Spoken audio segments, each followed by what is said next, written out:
Welcome back to Kin in Line. I make this part 125.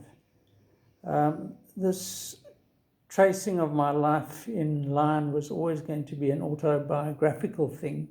So forgive me if I just include a few little blasts from the past. This is actually quite recent, from the 2010s. I was a great lover of Magna Carta's music from the early 70s, and Chris Simpson visited Port Elizabeth in the 2010s, and I watched him perform with Nick Hall and picked up this little poster which he autographed for us, "To the Bentleys, with love, Chris Simpson." So I'd forgotten I even had this thing until I opened this envelope full of memorabilia and drawings and whatever. So let's just continue. This I had almost forgotten about. You might have seen a watercolor I did in 1978 of the view that I had when I heckled P.W. Botha, the then defense minister, I think, and eminently prime minister and then executive state president. Anyway, yeah, it says this was in November 1977 that Daily Dispatch photographer Roger Taylor was threatened. His life was in danger if this picture was published in the Daily Dispatch today. The heckler is C.K. Bentley, that's me, and being manhandled by National Party supporters. So this actually appeared on the front page of the Dispatch, and I was naturally a little bit frightened of these oaks thereafter. But yeah, intimidation, that's what they used. I'll show you another picture shortly, but this was just me in my third year at the art school with my chess set. I still have these pieces stuck in a box somewhere. This is where I tried to create an art, a sort of mutating sculpture. So as you move your pieces, so the whole sculpture changes.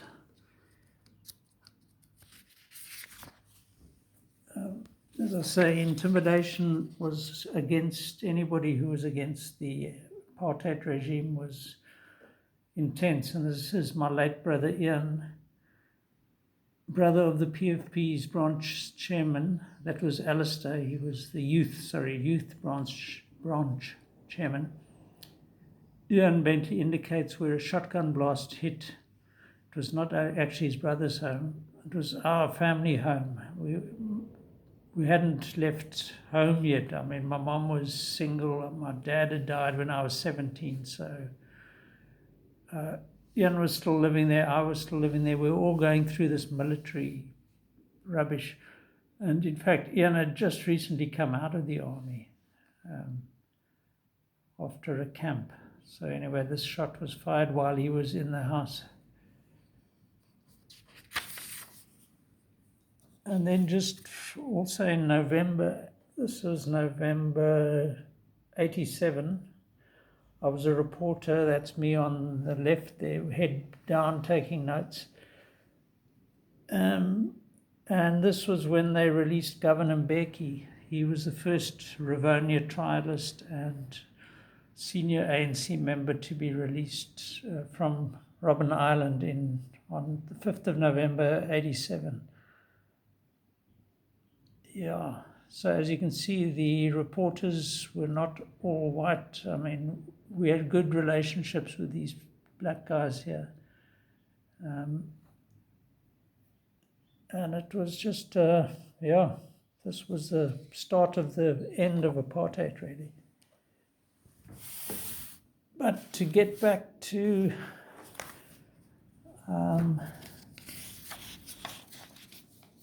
okay, so just a random sample here then. So I've had children, and this I think is Luke, my elder son. in which I drew him using Lagg's technique of not looking at the page, just looking at the subject.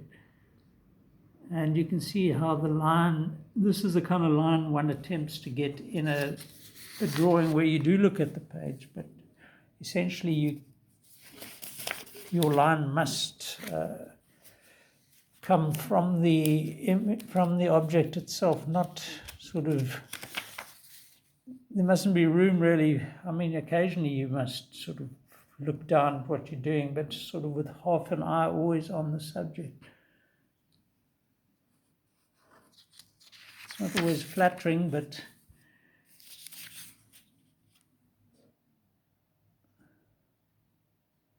and then I think one of my sons attempted one there.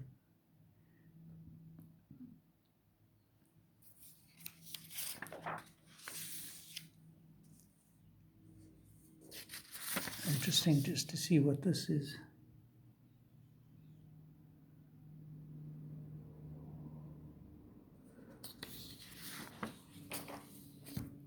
Yeah, quite a few like this. There's another fluke, contemplative.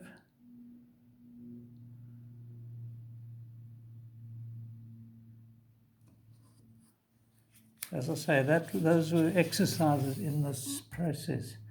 Now this is I know exactly who this guy is. Stephen Rolls I met him first in '84 when I first started on the Evening Post. He was a sub-editor on the Post, and then he moved across to the Herald where I was subbing in about 2000 when the Post was closed forever.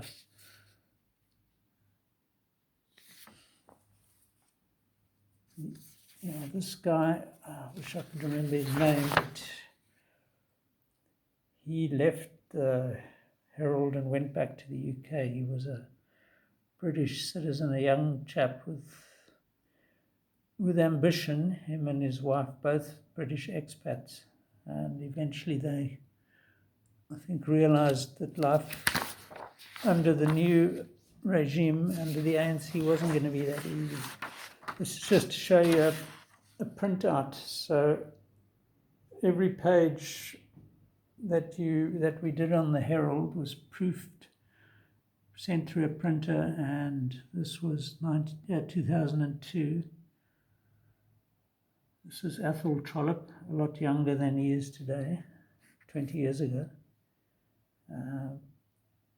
Hugh Barkins was the pseudonym for Robert Ball, a deputy editor. He was a bit of a royalist. Anyway, quite a good cartoonist at the time. Napier Dunn.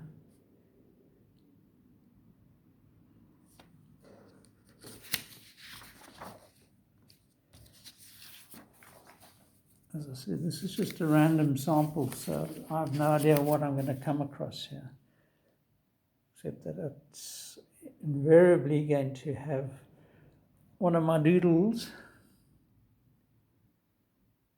and yeah, 2002.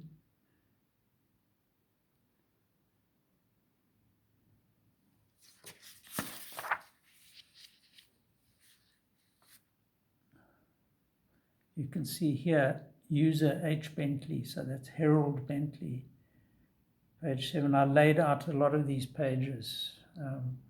For about 10 years, I laid out all the inside pages, and I did a bit of chief subbing, which was terrible in the late 90s, because the chief sub then used to have to do all the pages virtually, apart from the world news and business and sport, obviously. So we've still got this in our home, this nice old ceramic thing, still propping open that lounge door. I'd forgotten that I'd drawn it.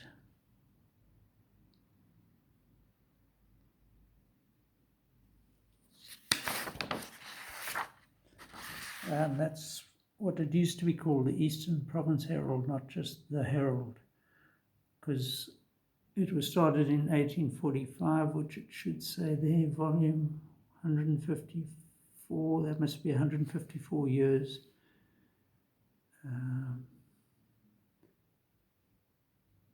Oh yeah, SA's oldest newspaper, founded 1845.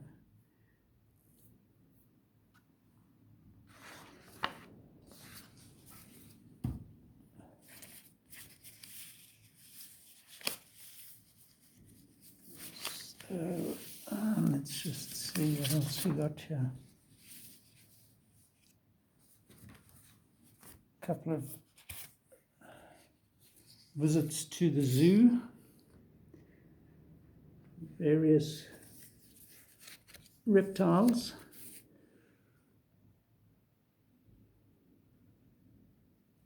And this looks like a human.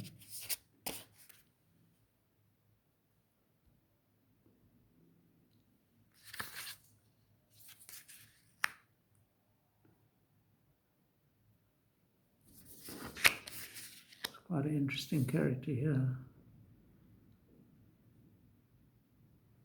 Not fully human, I'm sure. Yeah, so I mean, any little bit of paper that I found I would use. Here's a rather startled looking me, I think, as a self-portrait. Young man then, hey? Like late 30s, maybe 40 or something. I don't know if I did this.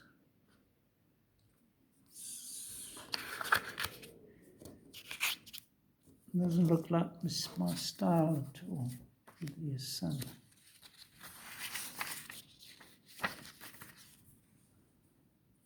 So here I unfortunately used a bad pen that blotched. You get them sometimes that just leave these ugly blotches. So this is a guy reclining on the beach in Port Elizabeth. You can see the bay in the distance there.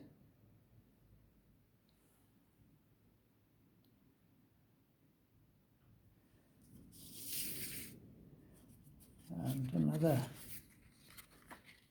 recliner.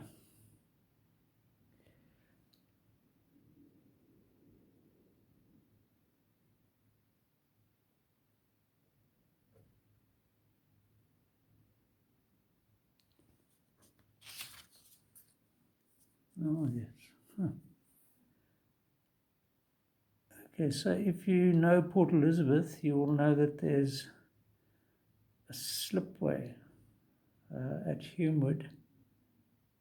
This is one of the concrete sort of columns that jut out of the sea, and this is the steel slipway thing. So there used to be a kind of a dry dock here. They would haul the boats up. I think it opened in about 1910 or even earlier, maybe even the late 19th century. And I just somehow managed to fit a few little yachts in next to it. Forgotten all about that time. Yeah. Now that blotchy pen, unfortunately, since lions are my forte, to have the pen leaking blotches like that isn't great. There's somebody with a book in the air. They're both reading, actually.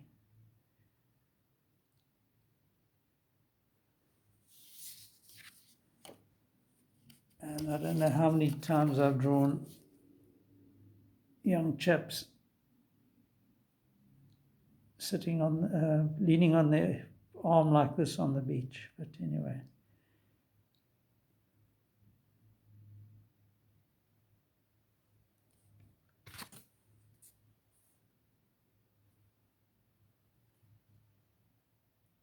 Two figures in similar pose. It might have been the same person, just drawn twice. But, it's using the human form to create actually just a shape in space. I mean, look at that hip.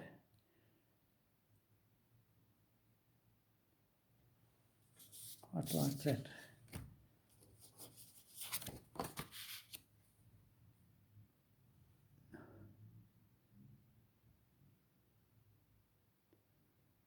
Yeah.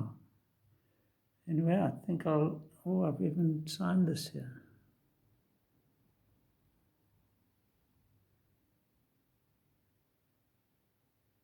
Trying to get it to focus. October 2001, Humewood. It's interesting. Not often that I actually put some info on a thing. Anyway, let's leave it at that for now. Cheers.